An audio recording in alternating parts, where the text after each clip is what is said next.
antes de passar para você, queria a gente dar um intervalo, estamos muito tempo aqui, deve ter algumas pessoas aí já que vai ao banheiro, tem lanche na imagem, etc. Eu passo para você e a gente vai para o intervalo. Só para a gente voltar ao nosso contrato ético, né? A ideia é justamente essa, a gente ver as coisas à luz da doutrina e não o inverso. O que a doutrina nos coloca? O segundo ponto, quando você falou do Jesus em volta do pecado, para eu auxiliar alguém, eu tenho que entender.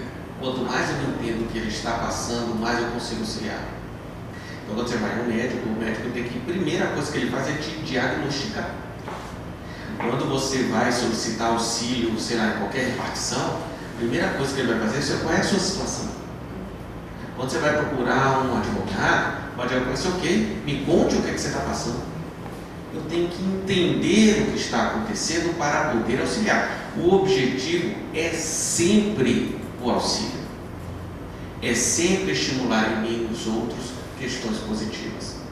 O que eu vejo que ocorre é quando a gente põe o preconceito acima do mecanismo universal, eu desvio isso.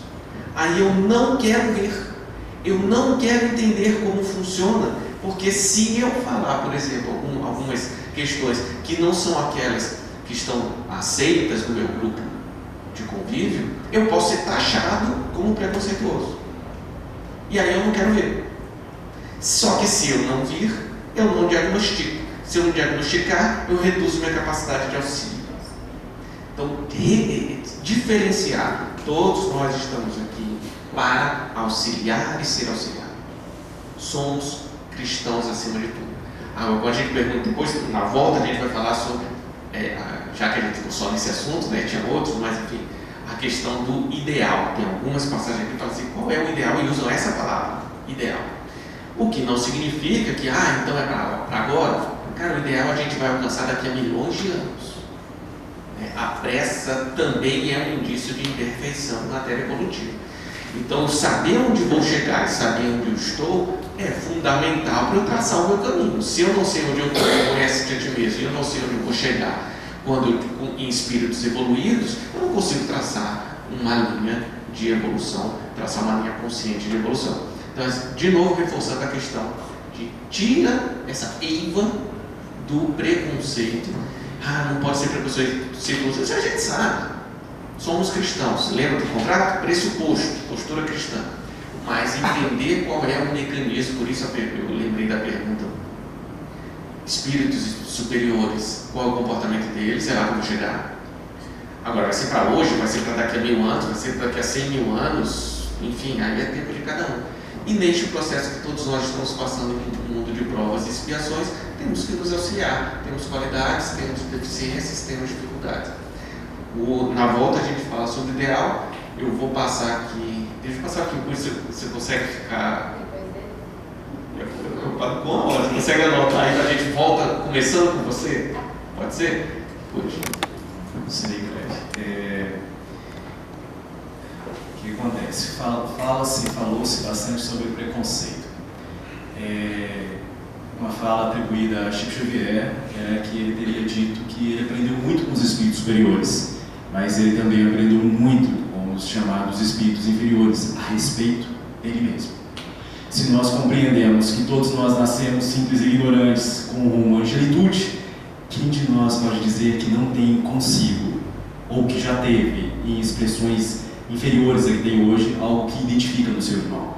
Então, quando falamos de preconceito, apelo para uma análise vocabular e filosófica ao mesmo tempo, para afirmar que todos nós temos o preconceito.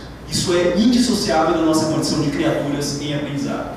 A única possibilidade que eu particularmente vislumbro para não ter o preconceito é ser onisciente, e esse é um atributo do Criador. Desde o momento que você não compreende todas as coisas, você formula conceitos prévios sobre as coisas que você não entende. Então, paremos com essa postura defensiva, resistente a algo que é indissociável da nossa condição de seres em aprendizado. Temos preconceito.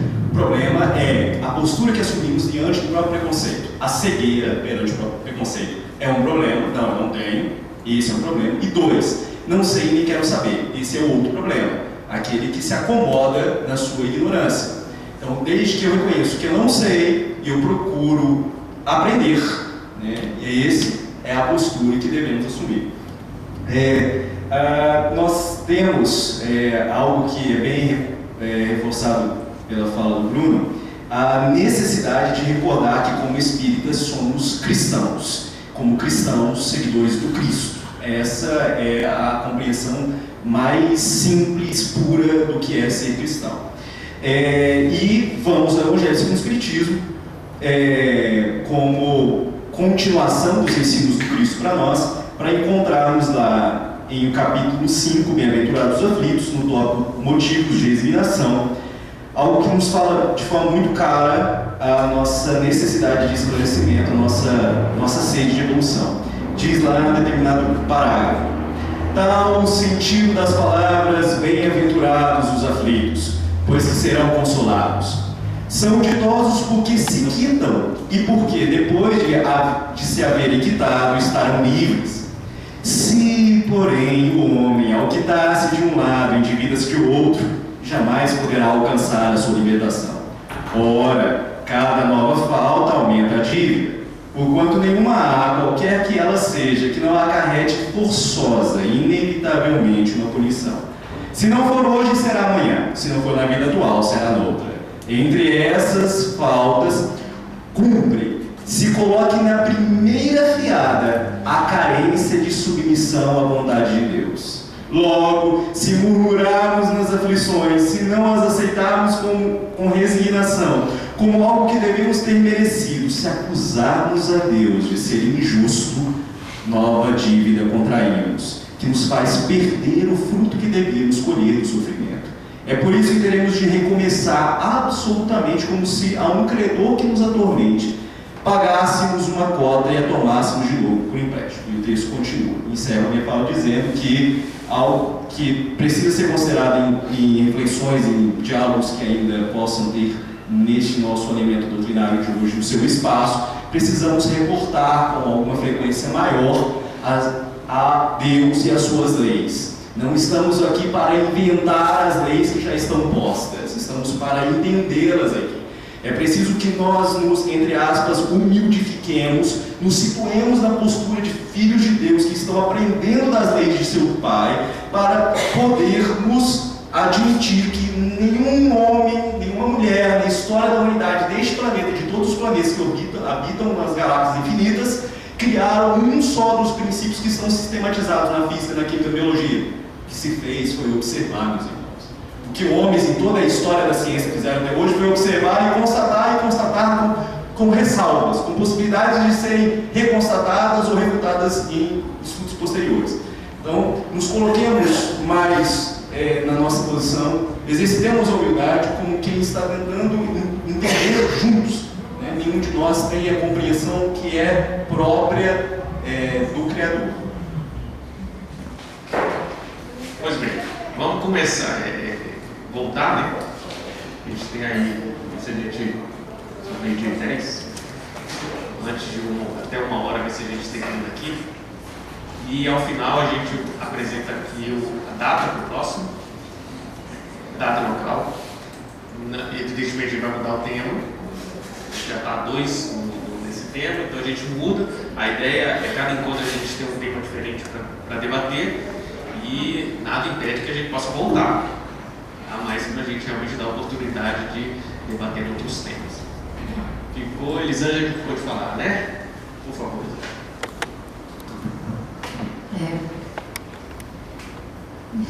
Primeiramente, desculpa, eu conversando com algumas pessoas, eu percebi que a minha agonia ficou muito transparente. Então, desculpa, foi que eu falei, eu vim com muitas dúvidas.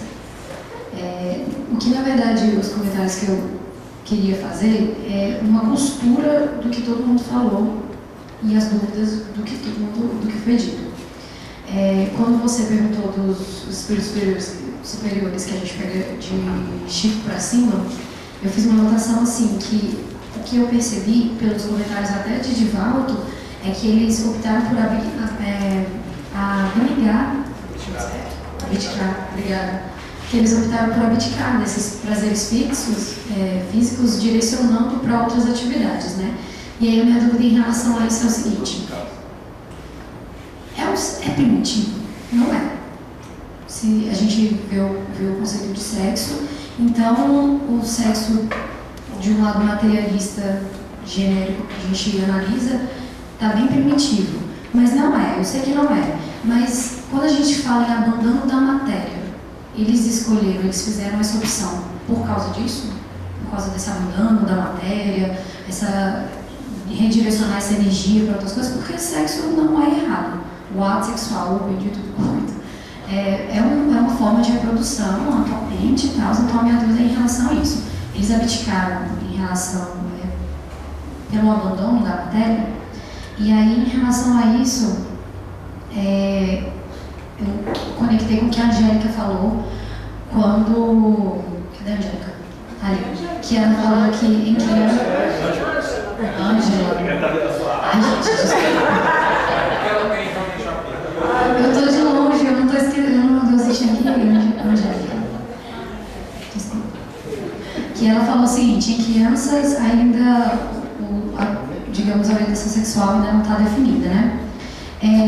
E como evangelizadora, eu vejo que o nosso papel é orientar na base da doutrina espírita, mas que, inclusive, é um comentário que hoje até vou voltar, que o Jefferson falou, que é aquela coisa de trabalhar com respeito, que eu trabalho com sentimento.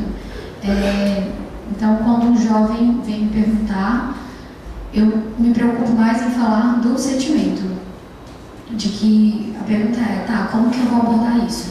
Aí me veio na cabeça: você explica, mas o objetivo é acolher. E aí, quando a gente fala do respeito, eu entro em contradição com ele, na verdade é uma dúvida com o João, que ele falou que respeitar é diferente de apoiar. E aí eu queria que você me explicasse qual é esse apoio que você fala, porque eu estava até comentando lá no intervalo que, para mim, eu não apoio o uso desregrado que é a orientação sexual que a pessoa faz.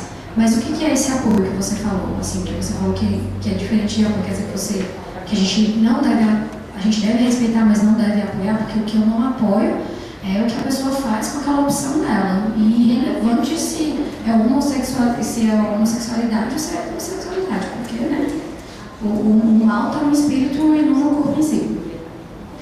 E aí, quando a gente entra naquele texto que estava ali, de como lidar com os jovens e esses experimentos sexuais, que estava ali falando, porque eu esqueci, eu não anotei. Não, era na adolescência, que a homossexualidade também pode surgir a partir das experiências da adolescência. Isso, exatamente. Aí eu fico, como que a gente lida com isso? Porque os jovens são muito curiosos. E hoje em dia é praticamente impossível você... É orientação mesmo, a gente pega a doutrina, explica, orienta, mas como que a gente pode fazer isso? Então as minhas perguntas são essas, né? O lance dos espíritos superiores, esse abandono sexual, essa opção que a gente faz, é o abandono da matéria, aquela coisa de, os espíritos não têm sexo, a gente chega no plano espiritual, ninguém sabe ter relação sexual um com o outro, porque é desnecessário, tal. E em relação às crianças e aos jovens, jovens é a área que eu estou trabalhando agora, mas com as crianças, como que a gente faz para trabalhar esse assunto com eles, né? Essa orientação. E eu queria tirar essa dúvida em relação ao apoio, que eu não entendi muito bem. Desculpa.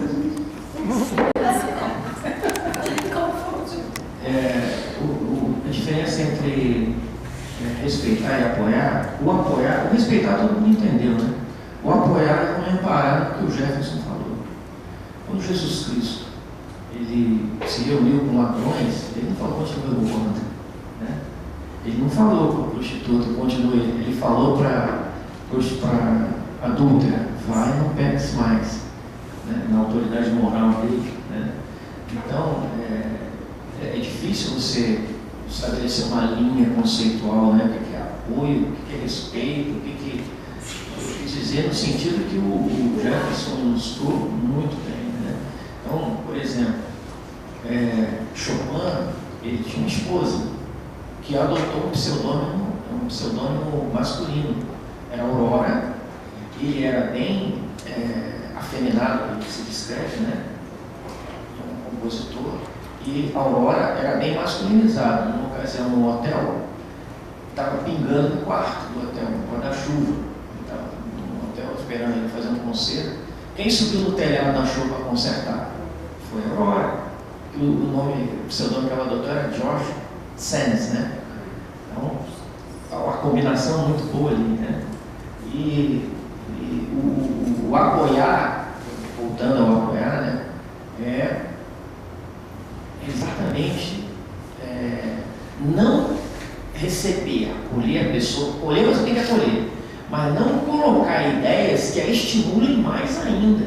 Mas é estimular o quê? A reforçar um comportamento que, por juízo de valor, você pode julgar na sua consciência que está errado. Mas você, por ser politicamente correto, você quer ser amigo da pessoa. Mas você, Jesus Cristo não fez isso. É difícil explicar isso, né? Eu firmei até as palavras do Jefferson, né? Ele não estimulou ninguém a continuar fazendo aquilo que não devia fazer, né? Aí eu dizer assim, a discussão nossa é aqui, mas ele deve fazer ou não deve fazer, né? Realmente difícil. Deixa eu colocar o slide aqui que fala exatamente essa questão que vocês estão passando. O slide é 96. Aí eu passo para esse vídeo. Vamos ver aqui o que é que tem lá também no sexo consciente. Divaldo falando, tá? Aí é o próprio Divaldo. Muitas pessoas perguntam-me se seria saudável que todos os indivíduos homossexuais investissem em relacionamentos heterossexuais com o intuito de reequilíbrio das energias fisiopsíquicas. Mas será esta uma proposta viável para a aquisição de saúde psicológica e espiritual? Realmente eu não vejo porquê. Primeiro, porque seria uma fraude.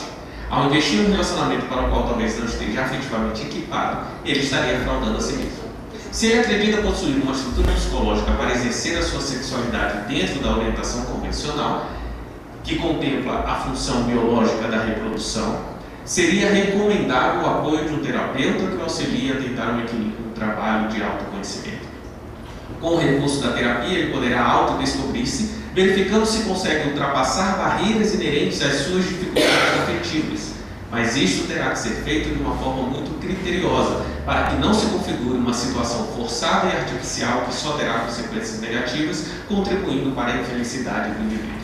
Eu não sei se vocês pegaram, tem vários pontos aqui que ele fala que vai, inclusive, na contramão de algumas teorias e defesas que temos atualmente nessa questão.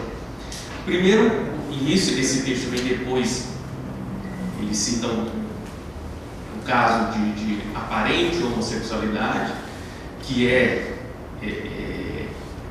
transformado depois, caindo, era um cara casado, um senhor casado. Vou contar aqui o caso rapidinho. E ele, depois de alguns anos lá de casamento, se descobriu homossexual. E aí, bateu lá na porta da casa do caminho, foi procurar Divaldo. Aí Divaldo foi começar o tratamento. Primeiro, tratamento do caso, né? Primeiro, o que é que ele fez? Vou diagnosticar. Vou ver o que é que está acontecendo. Resumo da história. Existia um desencarnado obsidiando esse rapaz. Esse desencarnado era de uma encarnação anterior com o marido, em que ele era esposa do desencarnado e traiu o desencarnado, e esse desencarnado agora obsessor, não se conformava. E ele até fala assim, ele está fantasiado de homem, mas eu sei quem ele é. E o obsidiar fala assim, ele vai sofrer, eu vou fazer ele desencarnar e vou fazer todo mundo ficar contra ele. E influenciava ele para ter emoções, sentimentos, atrações homossexuais, sob influenciação obsessiva. No final das contas, e aí Divaldo não fala isso para ele, evidentemente, dá uma série de orientações para autoconhecimento, para autodisciplina, para ele realmente até sabendo que tinha influenciação, tratou a questão da obsessão e a disciplina comportamental mesmo íntima desse agora que estava encarnado no marido. No final, ele vai melhorando, se o obsessor começa a perder o vínculo, né, e aí ele vai tendo menos crises, como ele chamava. Ele tinha uma relação perfeita com a esposa, mas ele tinha momentos em que ele procurava, até fora da fidelidade matrimonial, procurava um comportamento homossexual. No final das contas, resolve-se a questão da obsessão. E aí, Divaldo é um dos interlocutores, evidentemente, Joana acompanhava, e o obsessor é convidado a encarnar como filho daquele que ele auxiliava. E aí, Divaldo fala uma frase que a Joana tinha dito para ele, que anos depois esse cara voltou com o terceiro filho, que era justamente o obsessor, feliz da vida e com um afeto gigantesco para com aquele menino. Era um instinto paternal falando mais alto. E Divaldo, só depois do menino já mais crescido, que contou a história para ele. E a frase que ele fala com Joana, que ele ouviu de Joana, foi o seguinte: e o marido, ele voltou, né, com o pai, trouxe o filhinho recém-nascido, e a Joana fala para o Divaldo o seguinte: e o marido traído volta aos braços da amante. E era o pai com o filho. E o pai não teve mais nenhuma ocorrência, digamos assim, ou crises, como eles chamam, de comportamentos homossexuais. Esse foi o caso das obsessões, e ele estava convicto: eu sou homossexual, vou separar da minha esposa. Então, quando a gente olha a parte material, só aquele sem diagnosticar, tende, na minha percepção, a uma quase irresponsabilidade nossa de concluir coisas sem diagnosticar. A gente pega os livros de André Luiz, quando chega uma situação para alguém, ele fala assim: tudo bem, deixa eu ver o que é. Às vezes vai em encarnações anteriores para descobrir o que está acontecendo, como que é aquela relação, como que aquele espírito está se relacionando com o seu corpo, com o ambiente social que ele está envolto, com o ambiente social desencarnado que ele está inserido, para eu poder diagnosticar. Então, aquilo que Divaldo fala, se vocês repararam, ele fala inclusive que se a pessoa que tem a questão da homossexualidade íntima ou da transexualidade na definição de Manuel Filomeno, tá? Tempo que ele usou. Ele fala assim: não, eu acho que eu tenho arcabouço psíquico suficiente para as relações convencionais. Uma pessoa que se reconhece como homossexual. O que é que Divaldo fala? O recomendável é que ele procure uma terapia para autoconhecimento. O que vai de encontro com o que algumas teorias, inclusive da psicologia, estão sendo propaladas, de que o homossexual não tem que participar de psicólogo nenhum porque ele é homossexual e acabou. A gente não sabe as questões espirituais envolvidas, e nós, como espíritas, temos dever moral de tratar a situação num contexto complexo que ela é, à medida que a gente consegue conceber. O que a gente não consegue conceber, a gente não consegue conceber. A gente, na postura cristã de todos, vai trabalhar no que a gente tem consciência, no que a gente consegue estimular. Esse exemplo do Divaldo, para mim, ficou muito, e é um exemplo que nunca ia imaginar, que, olha, existem coisas, Divaldo, que é o recurso de Joana, existem coisas que podem acontecer ou estar acontecendo, muito além das aparências. E a gente tem que lidar com isso. Se não tiver o caso do obsessivo, como que ele lida com essa distonia, né? Ou que o Divaldo fala, reequilíbrio das energias fisiopsíquicas. Como é que está esse equilíbrio? Quais as ferramentas que a gente tem para promover um equilíbrio das energias psicofísicas? Porque é isso, nós temos conflitos com o nosso corpo, nós aqui. Às vezes o corpo tende a uma coisa, eu tenho que me disciplinar. Lembro das academias da vida que eu nunca vou, o corpo precisa, mas não quer. Então a gente tem conflitos que passam. E como que o espírito está lidando com o estímulo que o corpo influencia? Porque a energia sexual tem ativa e passiva. O organismo físico masculino estimula mais acentuadamente a energia ativa. Não exclusivamente, mas mais acentuadamente. O organismo feminino influencia, estimula no espírito mais acentuadamente a energia da feminilidade, né? A parcela, a faceta da feminilidade. E eu tenho que ter um equilíbrio dos dois. Como que eu promovo esse equilíbrio? Divaldo fala dos relacionamentos, depois. Ele fala o seguinte: se você não tem condições, se a heterossexualidade para você é uma coisa inviável, então tenha seus relacionamentos, nem o celibato, nem você se abster, tenha suas relações no compromisso afetivo com a realidade íntima de outro ser. Agora, talvez, não sei se é essa a ideia da questão do apoio, se você tiver condições de adequar-se, o equilíbrio psicofísico, adequar-se à estrutura física que você tem, trabalhe para isso, porque você tirará o melhor proveito do seu organismo físico. Não tenho condição, vou ficar doido. Não precisa ficar doido, não. Então, tudo bem, a gente vai. Você não tem condição, não tem condição. Ah, pronto, você tem que perdoar todo mundo. Eu não tenho condição. Eu vou pirar se eu for querer ser Francisco de Assis. Eu tenho que ser Francisco de Assis? Tenho. Hoje, não. Eu vou ser no futuro. E eu estou trabalhando para isso. Eu trabalho com o intervalo de 1000 anos de evolução, sabe? Eu estou trabalhando, daqui a 1000 anos serei. Portanto, vou começar agora. A gente confunde o tempo. Que eu tenho, só vou fechar aqui a questão, eu tenho que fazer tudo o que eu devo ser no momento atual. Eu devo ser igual a Cristo. Agora, no momento atual, eu não tenho a menor condição de fazer isso.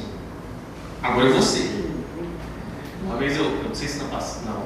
Geralmente quando a gente está indo para o dom, a gente pergunta assim: quantos de vocês querem ser santos? Aí ninguém levanta. Não, eu sou humilde, eu quero ser santo. Eu falo assim: olha, é bom querer, porque vocês serão. Deixa eu refazer a pergunta: quantos de vocês querem ser espírito superior? Todo mundo levanta.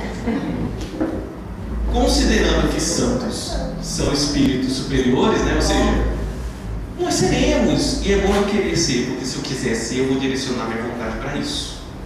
Se eu não quiser ser, eu não vou direcionar minha vontade para isso. Aí vai doer um pouquinho até que a ficha cai. Então, essa questão do apoio, o que eu entendo?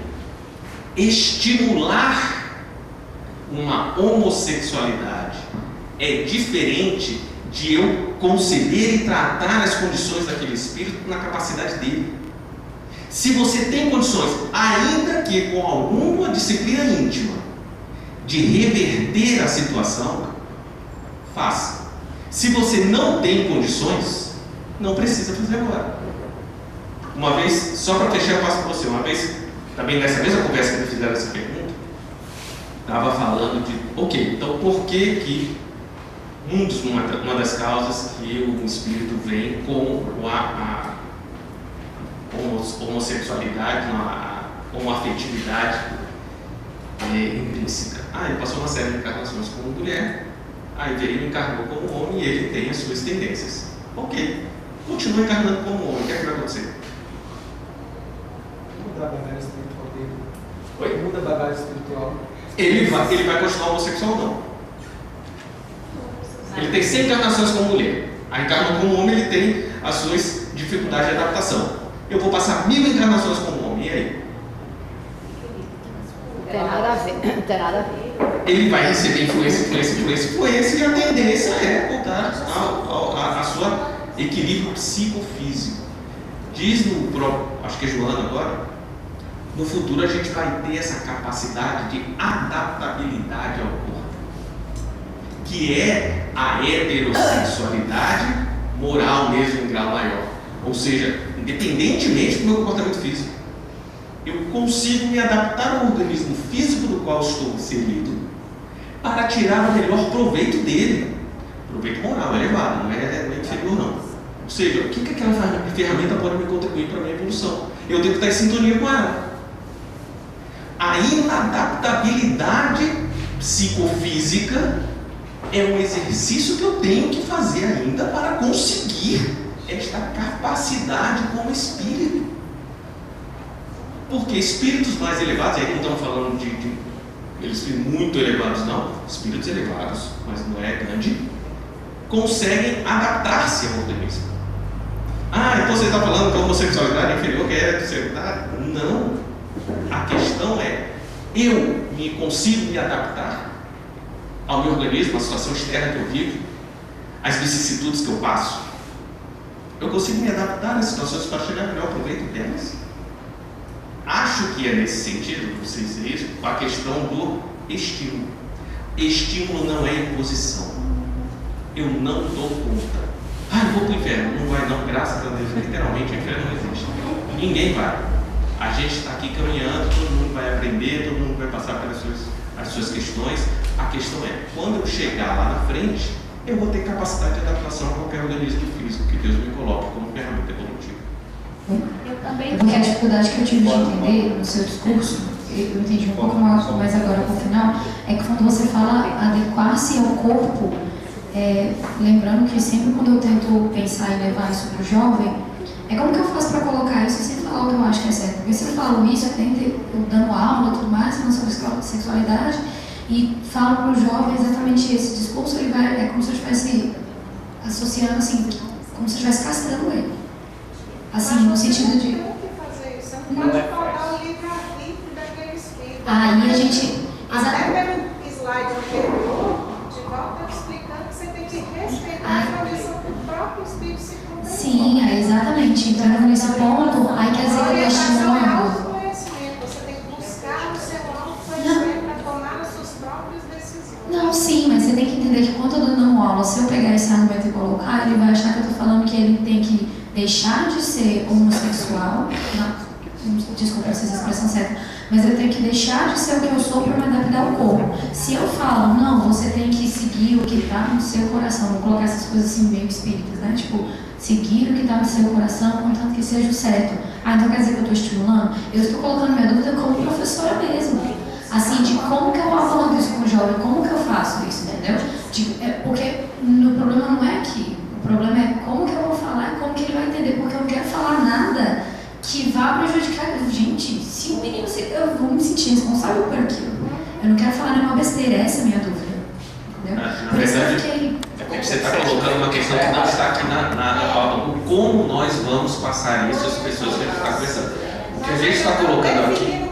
O que a gente está colocando aqui é entender o mecanismo, o diagnóstico. O conceito de diagnóstico, a gente está falando aí, que nem um médico, quando você vai consultar o médico, ele vai te diagnosticar e para ele explicar para você, ele não vai usar o que ele aprendeu na faculdade. Ele vai adaptar aquela linguagem ao que você consegue conceber. Esse é um desafio. É outro desafio, inclusive, que não é isso aqui que a gente está tentando compreender. A gente está tentando compreender assim, como que eu faço o diagnóstico? Ok. Como é que eu falo? Como é que eu lido? Como é que eu estimulo? Isso é outra questão que não é essa que está aqui. Eu acho que é esse gap que você está se falando. E realmente essa do como eu falo, como que eu passo, como que eu influencio, como que eu faço sala de aula, como eu falo em casa, enfim, não é o que está... Mas o que seria então isso adaptação ao corpo? É no sentido assim, de que se eu sou mulher, mas eu passei muitas encarnações, como sendo encarnada como homem e tudo mais, e aí eu tenho essa discrepância entre o que eu acho que eu sou e do meu corpo, e eu tenho que readaptar o meu corpo, fazer o melhor uso dele. Em que sentido? Como? O que é essa adaptação? Ô, Bruno. Deixa a Maria Célia, eu tinha pedido primeiro também. Eu peguei o bonde meu que andando, mas nas minhas passagens aqui eu tenho ouvido, porque nós temos microfone em outras salas. E no momentinho que eu passei por aqui, eu escutei sobre o preconceito e tudo mais. Isso é uma verdade, o preconceito existe em todos nós. Mas no livro de Jorge Andréa, As Forças Sexuais da Alma, ele esclarece muito bem. E aquele livro é fantástico, que todo mundo deveria ler. Porque ele abre a nossa visão, inclusive é uma excelente orientação para os pais. E ele nos explica muito bem que o sexo não está no órgão, está na psique. E depois vocês analisando aqui, discutindo, eu me lembrei que a zona do prazer está localizada no nosso cérebro primitivo, no diencéfalo, que ali foi um start inicial para que houvesse a perpetuação das espécies. E o princípio espiritual, a gente sabe, que fez essa trajetória através dos gênios. E quando nós somos bafejados pela consciência, que o intelecto desponta, como o grande diretor de nossas vidas, façamos o nosso projeto evolutivo. E Joana de Ângeles fala nesse mesmo livro, Sexo e Consciência, que o sexo é a base de toda a evolução da humanidade. Porque existe essa permuta em todo o universo. Porque por essa permuta é que há aquele aporte necessário para que a gente aguente as lutas evolutivas que precisamos passar. Agora, na nossa caminhada, nós vamos saindo da colocação do patamar dos instintos e vamos adentrando aos sentimentos. E aí que entra a elaboração mais sublimada do sexo. Não é só mais atração da fêmea que eu preciso dar expansão ao meu prazer. Inclusive, quando nós somos estimulados só para esse lado muito do instinto, essa zona do prazer que está no nosso cérebro primitivo, ela atua de uma forma muito mais acentuada, porque ela vai estimular determinadas zonas cerebrais que vai trabalhar todos os hormônios necessários que precisam sustentar aquele ato. Então, quanto mais nós temos a deliberação de procurar, na nossa trajetória da vida, o prazer, mais vamos ficando arraigados e dependentes do sexo para nos sentir plenos. Porque quando nós percebemos que o sexo é a nossa porta de entrada para atingir o amor verdadeiro, nós vamos compreender a função. Mas enquanto nós não alcançamos essa compreensão, vamos trazer essas dificuldades de encarnações, não aceitar aquela experiência e tudo mais. E a história mostra que todos nós fomos, um momento de nossa trajetória evolutiva, homossexuais, porque isso fez parte da nossa vida. Então, trabalhar no sexo é um estado de consciência plena, no sentido de que ele existe, é necessário, eu preciso trabalhar para que ele haja a meu favor. Então, é isso que eu entendo sobre a grande problemática da homossexualidade em nossos irmãos que estão aqui hoje, sendo analisados e rotulados e sendo classificados, porque nós ainda não atingimos esse estado de consciência do real significado do sexo, e aquele nosso irmão que hoje está enfrentando essa dificuldade ainda não alcançou tudo aquilo que ele precisava alcançar, e nós precisamos ajudá-lo a compreender esse grande desafio. É isso que eu penso. Antes de passar para o Ti, eu acho que precisamos considerar que não temos como fugir completamente alguns elementos estruturais da nossa atual forma de pensar no Ocidente, no nosso povo, nos quais estamos aprendendo a identificar para depois tratá-los. Uma delas, um desses elementos que me refiro, é a forma cartesiana de enxergar a realidade. Então a gente vê só preto e branco, então os extremos, né? Então nós temos dificuldade de lidar com o meio, com os cinzas, né? Então assim, eu pegando a fala da Elisângela, não, mas espera aí, então o coito, né, a expressão sexual física é algo primitivo, né, e aí eu tenho que definir isso de uma forma desconectada do espaço e do tempo, e não é assim que funciona, né? Então assim, voltamos a uma carta de Paulo aos Romanos, capítulo 14, que ele vai dizer o seguinte: sei, estou convencido no Senhor Jesus de que nada é impuro em si mesmo, Uma coisa é impura só para aquele que a considera como impura.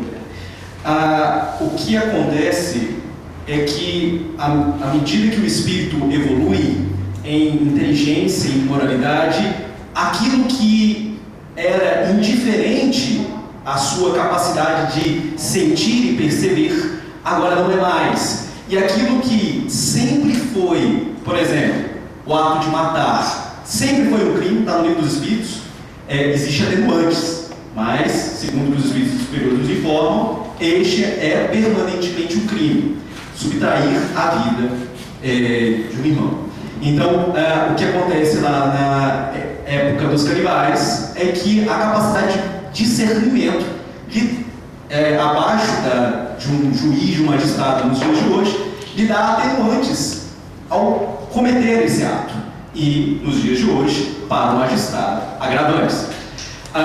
É preciso compreender, do ponto de vista espírita cristã, que existe uma orientação. A orientação está definida por Deus, e aí a necessidade de repetidamente nos reportarmos a Cristo, a Deus, às leis divinas. A orientação está posta.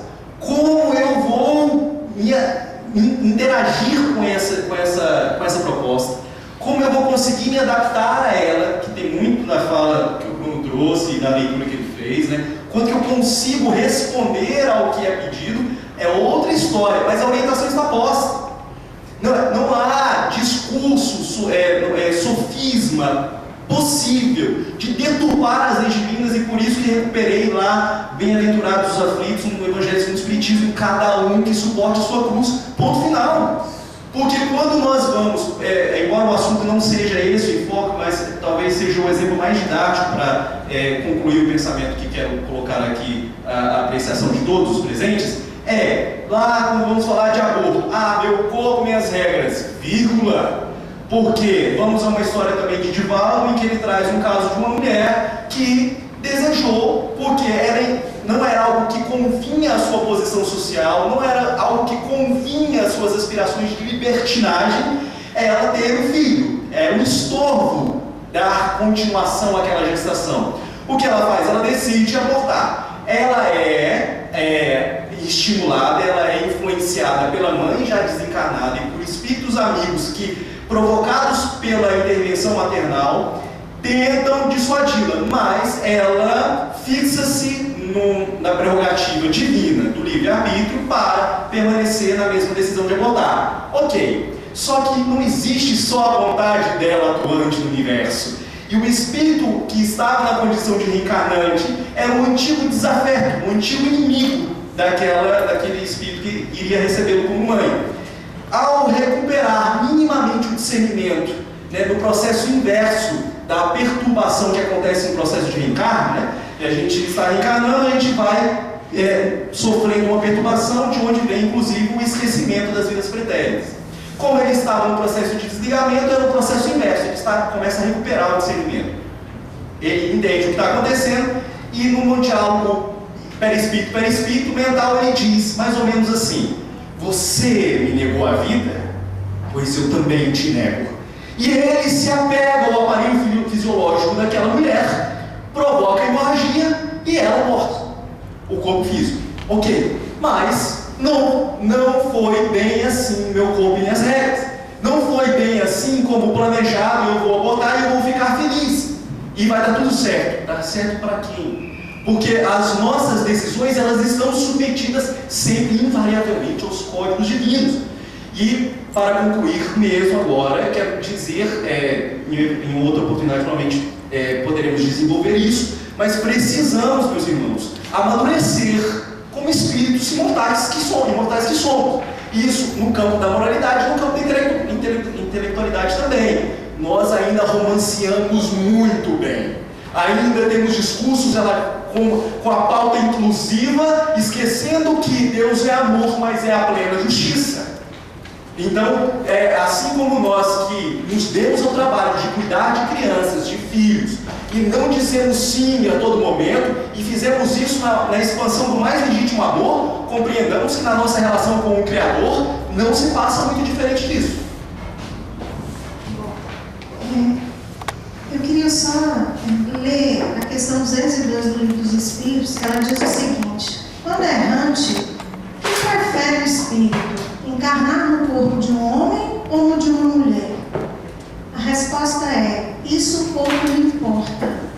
O que o guia na escolha são as provas por que haja de passar.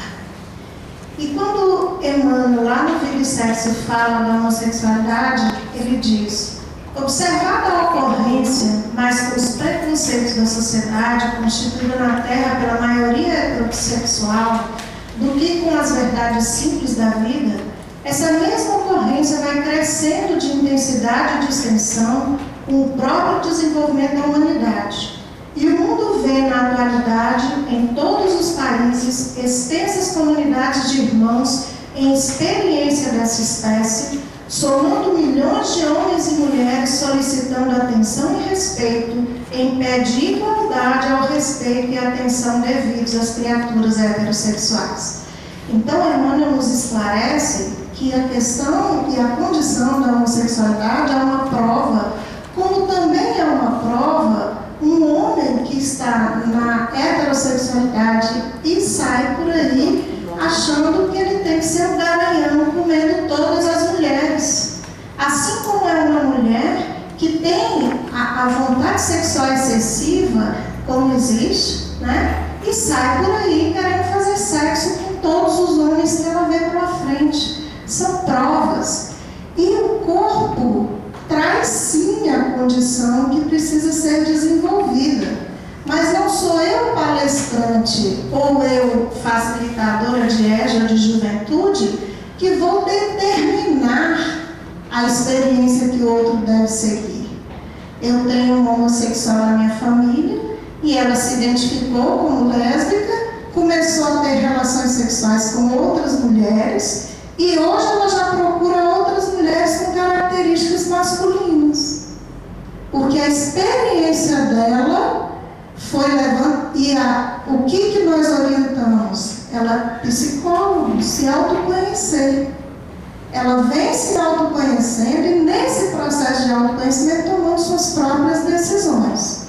Queremos determinar o caminho que o outro deve seguir é podar o livre-arbítrio do outro e assumir responsabilidades sérias, porque os homossexuais estão se suicidando por não se reconhecer dentro daquilo que os outros querem determinar que ele faça.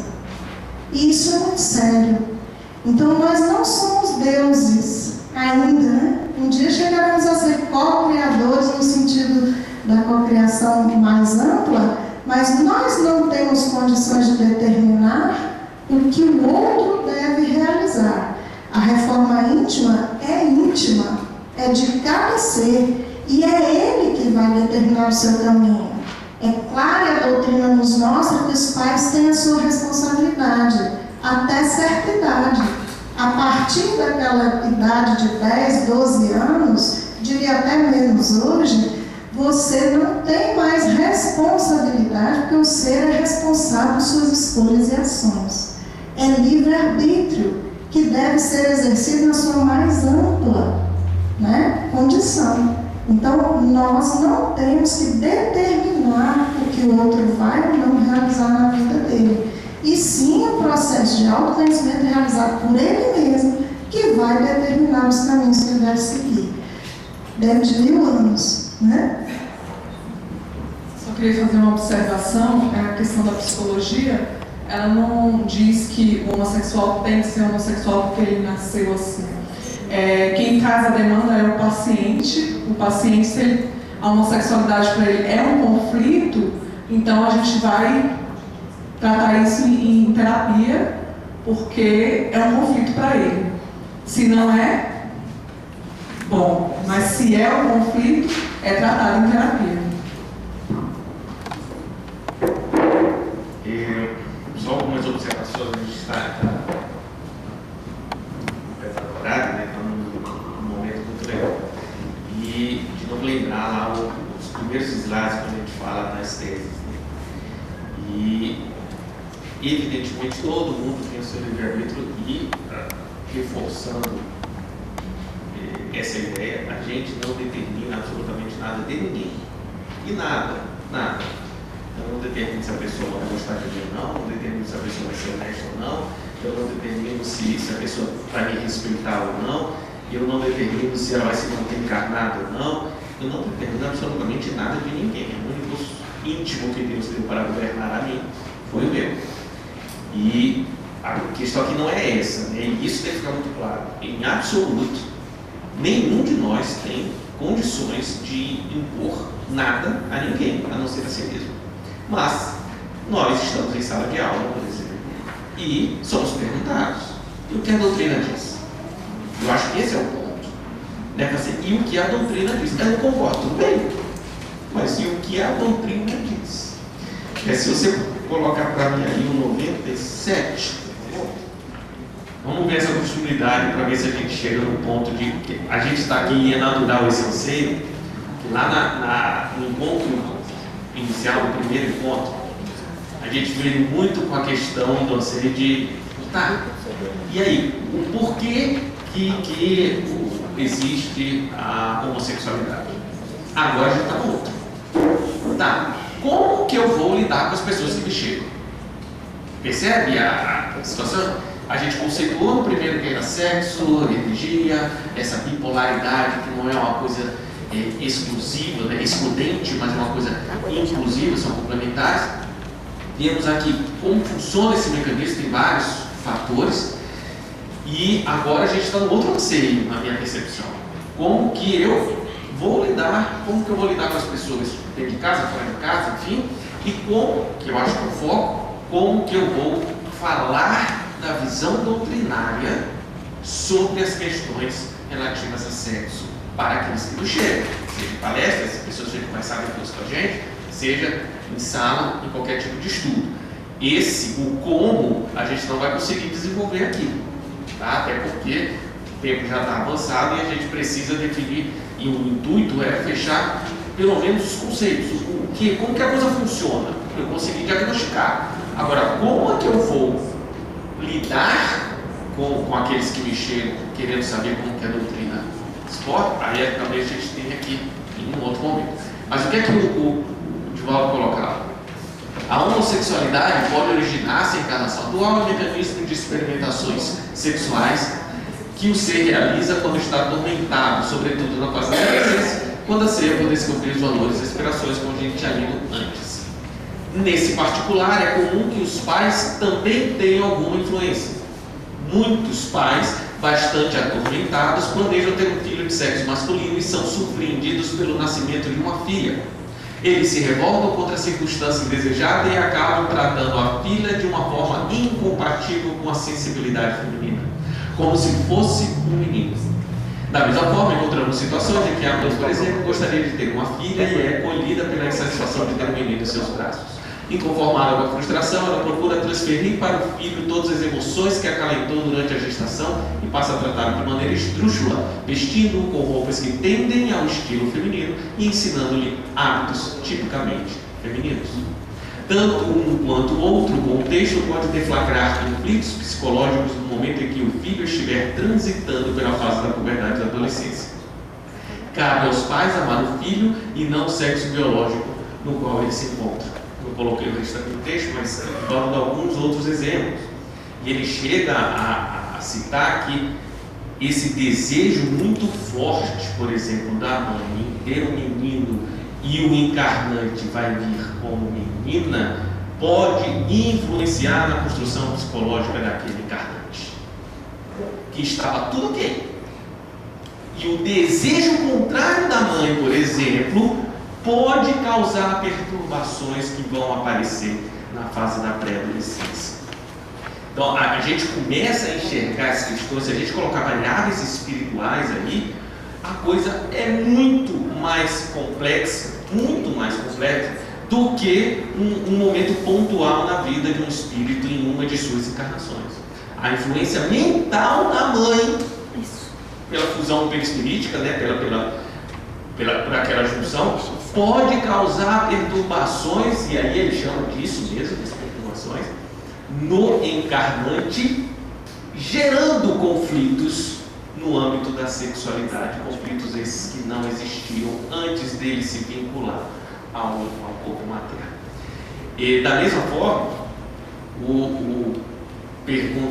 Divaldo Couto pergunta para ele, eu tenho um filho que notoriamente ele tem tendências já com terrindade e em comportamentos típicos do sexo oposto. E o típico é a palavra que eu uso, né? Tipicamente feminino, ou seja, mais para sensibilidade, e aí retirando de novo a eiva de preconceitos e tal, ou seja, mais para a sensibilidade, acolhimento, composição e harmonia, do que para o desbravamento, enfrentamento e atividade. Masculinidade de um lado, feminilidade do outro. O que fazer? E Divaldo responde o seguinte: ele, criança, eu tenho que achar depois eu olhei para você, lembrei do slide da adaptação. Como criança, os pais têm a função de orientar e de influenciar da melhor maneira possível para a encarnação daquele espírito. Se eu estou em sintonia entre o meu psique e o que o meu organismo físico estimula o processo de aprendizado, imagine que, no caso que citamos da vez passada, você tem um espírito adaptado, um corpo masculino, com uma feminilidade alta. Não tem comportamento sexual, não tem conflito interno de nada. Estou adaptado. Minha capacidade de adaptação, me adaptei, estou tranquilo e seguindo a vida. Mas eu tenho sensibilidades, eu sou sensível, eu tenho sentimentos que tipicamente é da feminilidade. Separar uma coisa de outra. O corpo físico vai me estimular o lado da masculinidade da energia sexual. Se eu tenho um conflito e eu não quero este estímulo, por isso que ele fala que o ideal é você estar em sintonia. Porque eu estou receptivo ao estímulo que o corpo vai me fornecer e eu encarnei nesse corpo porque ele é ferramenta útil para o processo evolutivo. Significa que eu preciso ser estimulado naquilo.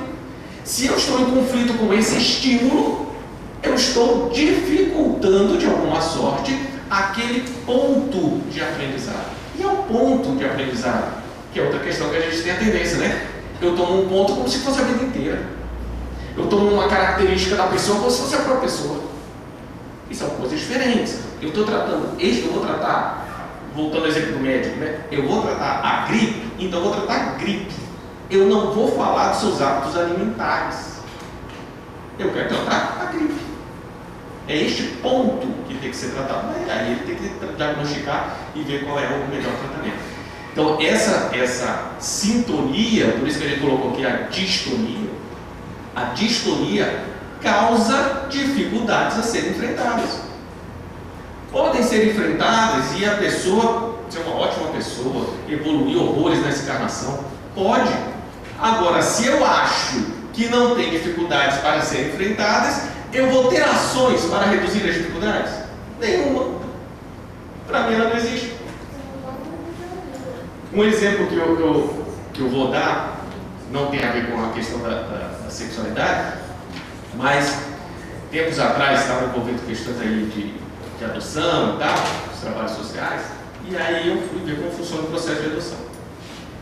E peguei lá todo o processo, falei assim, ok, e se for um pai solteiro?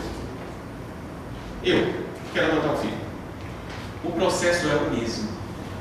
Aí eu fiquei me perguntando, o mesmo? Você tem uma estrutura de referência diferente? Eu não deveria pelo menos ver como que é o contexto de referências que essa criança vai ter nos estímulos justamente da figura paterna e materna que ela não tem? Porque você vai ter o pai no caso, ou sua mãe, enfim. Ou seja, eu preciso só de uma perninha a mais, de verificar uma situação diferente do que as duas referências que a criança vai atrás, e isso, de acordo com o Joana de Ângeles, né, ela vai atrás das referências masculinas e femininas necessariamente. Eu já tenho duas em casa, beleza, eu vou tratar de um jeito, eu não tenho uma das casas, ok. Qual que ela vai buscar? É o avô, é a avó, é o não sei, enfim. Não é exatamente o mesmo. Da mesma forma como eu não estou adaptado ao meu corpo. É possível passar? É, mas eu preciso saber disso, ok? Qual a influência que tem, qual a dificuldade que você pode passar, para a gente poder lidar com isso. E uma última questão que eu queria colocar, também dessa importância da sintonia. Nós lembramos lá no início que nós temos as duas características da energia sexual, feminilidade e masculinidade, temos que desenvolver as duas amplamente, né, em sua plenitude. Espíritos angélicos têm as duas desenvolvidas viver 100%. E nós estamos no processo de desenvolvimento. E durante este processo, e não é só nesse planeta, né, onde tem matéria tem sexo, conforme os espíritos, eu tenho ferramentas materiais a estimular uma e estimular outra, né, mais acentuadamente, não é exclusivamente. Então eu tenho o corpo físico masculino a estimular a característica ativa e o corpo físico feminino a estimular a característica de harmonia desta energia sexual. Só que nós temos as duas. Necessariamente, no nosso estado evolutivo, nós temos feminilidade e masculinidade em cada um de nós. O equilíbrio das duas, se eu tiver, e aí de novo, é algo que pode ser passado e eu tenho que lidar com a situação. Se eu estiver alimentando sobre o ato físico, o coito, quando nós temos uma relação física, é forçoso que fluidos materiais e semimateriais saiam de um e dão uma verdadeira infusão no outro. E o outro vai absorver isso em seu organismo, em sua estrutura psicossomática e sua estrutura perispirítica. Você vai absorver, você passa fluidos materiais, você passa fluido vital, você passa ectoplasma, você passa um bocado de coisa inerentes à característica que está sendo estimulada em você. Inclusive a estimular no outro feminilidades e masculinidades. A parte sua que você tem de feminilidade é estimulada por aquele que tem uma ferramenta de estímulo à feminilidade. E vice-versa. Quando nós temos uma relação física de mesma polaridade, nesta ferramenta você não tem esse estímulo ao equilíbrio das energias polarizadoras. Você vai ter o estímulo na mesma polaridade. Ah, a pessoa vai para o inferno? Então não vai, gente. O inferno não tem. Só que existe um estímulo retroalimentar uma polaridade só. Nós precisamos encontrar artifícios para que esta pessoa consiga absorver estímulos na outra polaridade de alguma outra forma. Porque senão você acaba viciando um lado só, e aí você vai ter dificuldades psíquicas, você vai ter dificuldades emocionais, você vai ter um bocado de dificuldade íntima, de resolução íntima, porque eu estou retroalimentando um lado só. E isso porque o coito, ele é material. Eu boto no íntimo do outro que tem no meu. Agora tem outras formas de relacionar, a questão do amor como é a afetividade, que o Jefferson falava. A relação pai-filho, mãe-filho, filho, né? Filhos, geral, os amigos, os parentes. Isso também há trocas fluídicas a estimular em mim as energias da masculinidade e feminilidade. A gente até no encontro anterior citou a questão da paternidade. Fui eu mesmo que dei o exemplo, falei assim, eu achava que amava as pessoas, até eu ter filho. Aí quando eu tive filho, eu descobri que eu não amava ninguém. Agora, o fato de eu ter filho estimulou em mim a minha feminilidade por via da paternidade. E aí a gente difere uma coisa da outra, a gente está muito arraigado a feminilidade, pouco feminino. E pronto. Essas são características do espírito. Por isso, essa importância da sintonia. Não tem a sintonia. Ok, vamos lidar com isso, vamos ver a melhor forma de fazer. Lá na frente vai ter a sintonia? Vai. Eu estarei com a capacidade de adaptação ao organismo físico para melhor aproveitamento no meu processo evolutivo da minha encarnação. Isso significa que o outro é ruim? Não. É apenas, como disse Divaldo, uma fase do estágio evolutivo. Só bem rapidinho mesmo. Eu queria só comentar em relação a... Até falei no início, né? Como já estão encerrando, basicamente. No primeiro alinhamento, até como eu disse aqui no início, eu consegui perceber, né, uma separação maior entre sexualidade, entre, né, masculinidade e feminilidade de sexo necessariamente falando, o ato sexual. Acaba que quando a gente entra no tema da homossexualidade, isso acaba ficando um pouco mais difícil, mas que a gente tente, né? Então, assim, quer queira, muitas vezes a gente acaba inconsciente meio que ligando a homossexualidade ao ato sexual ou então a relação afetiva entre duas pessoas. E só para exemplificar bem rapidinho aqui, duas coisinhas, é rápido mesmo. Se a gente vê, por exemplo, dois homens morando juntos, né, num relacionamento homossexual entre eles e tudo mais, as pessoas muitas vezes se espantam. beleza, até eles têm um certo conflito. Mas se forem dois homens, dois amigos, morando juntos, e nada, é normal. Se forem pai e filho, é normal. Primos, é normal. Mas quando é dois homens no relacionamento homossexual, não é normal. Então, assim, naturalmente a gente sempre acaba levando. Não importa se é quem está morando junto, mas se o relacionamento for homossexual, tem um certo impacto. Então, assim, a gente acaba rebaixando, mais uma vez, a questão da sexualidade, ou homossexualidade, a questão do sexo, muitas vezes. E, só para finalizar, eu falo aí uma questão minha experiência sou eu mesmo, né? Eu acho que falei no último alinhamento, essa questão da feminilidade, quer não, eu sou um cara que tem muito essa parte muito mais forte em mim, mais aflorada, essa questão da feminilidade. Tanto que na adolescência, muitas pessoas pensavam que eu era gay, realmente, muitas meninas pensavam que eu era gay.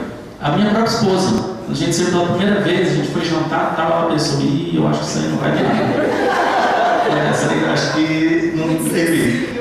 Pois é sério isso, né? Tal. Só que assim, apesar de ter essa questão de ser mais sensível e outras coisas mais, eu nunca me interessei por um homem, afetivamente falando, nunca, sempre tive interesse realmente por mulher, né? Mas toda uma característica que pega assim, poxa, quem não fala, não, fulano não é, Caio não tem jeito, então assim, e a gente acaba que fica pegando muito essa questão de como é essa questão das características de feminilidade ou de masculinidade, acaba reduzindo muito a pessoa o quê? Ele é homossexual, ele é heterossexual, ele gosta de homem, ele gosta de mulher. A gente fica muito trazendo isso muito para esse lado. E muitas vezes a gente precisa realmente tirar essa redução de sexualidade e homossexualidade, de sexo, de coito, de ato sexual, e realmente dar uma analisada ainda mais. É muito difícil, é o nosso estágio, é o estágio da humanidade, não tem como a gente correr disso. Por isso que é legal.